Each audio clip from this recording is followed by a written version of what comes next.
maternelle, c'est le mode de nutrition idéal apportant une alimentation à la carte, adaptée aux besoins de l'enfant et évoluant avec ses besoins.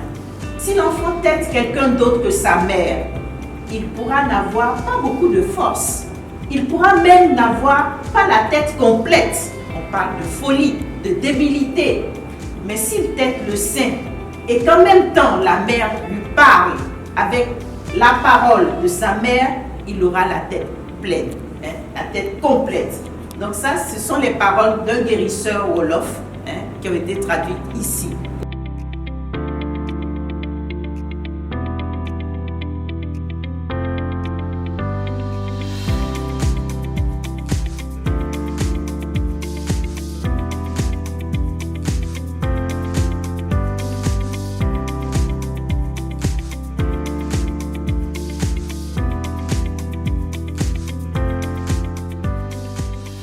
Bonjour, Guylain Herman, je suis le directeur général de Laboratoire Modilac et je suis très heureux aujourd'hui d'être parmi vous déjà. Merci de me recevoir et de lancer enfin Modilac en Côte d'Ivoire. C'est une histoire de rencontre, c'est une histoire de réglementation et c'est une histoire de confiance entre deux personnes. Et la rencontre il y a 2 ans avec Dr Souleymane a créé quelque chose et a fait naître ce projet de proposer Laboratoire Modilac à tous les bébés ivoiriens. Ce n'est pas des laits de vache, c'est des laits préparés à base de lait de vache mais qui ont été modifiés pour avoir tous les apports nutritionnels qui sont bons pour le bébé.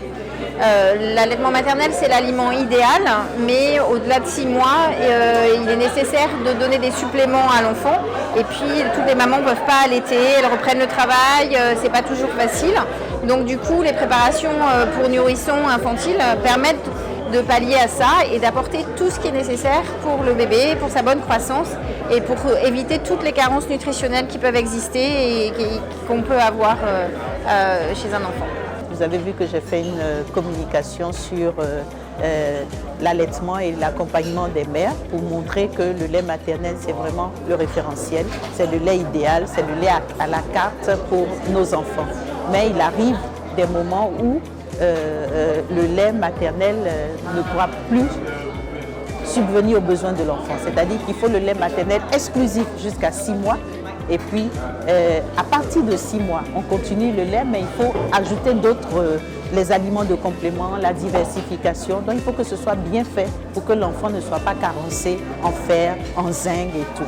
Donc, il faut que cette diversification se fasse de façon équilibrée, de façon vraiment suivie, avec tout ce qui le programme national de nutrition met en œuvre pour que l'enfant soit bien alimenté. Et si ce n'est pas possible, les substituts du lait peuvent être utilisés pour pouvoir éviter cette carence en fer. La politique du gouvernement et la politique mondiale de l'OMS recommandent l'allaitement maternel. Je crois que nos 2 intervenants scientifiques, professeur Morissani Folke et Dr Garcet, vous l'ont rappelé.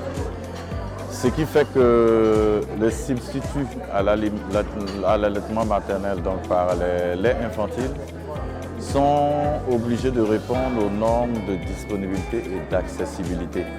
La disponibilité, c'est la présence de ces produits en Côte d'Ivoire en quantité nécessaire. L'accessibilité, c'est toucher toutes les régions dans lesquelles il est nécessaire qu'elles se retrouvent.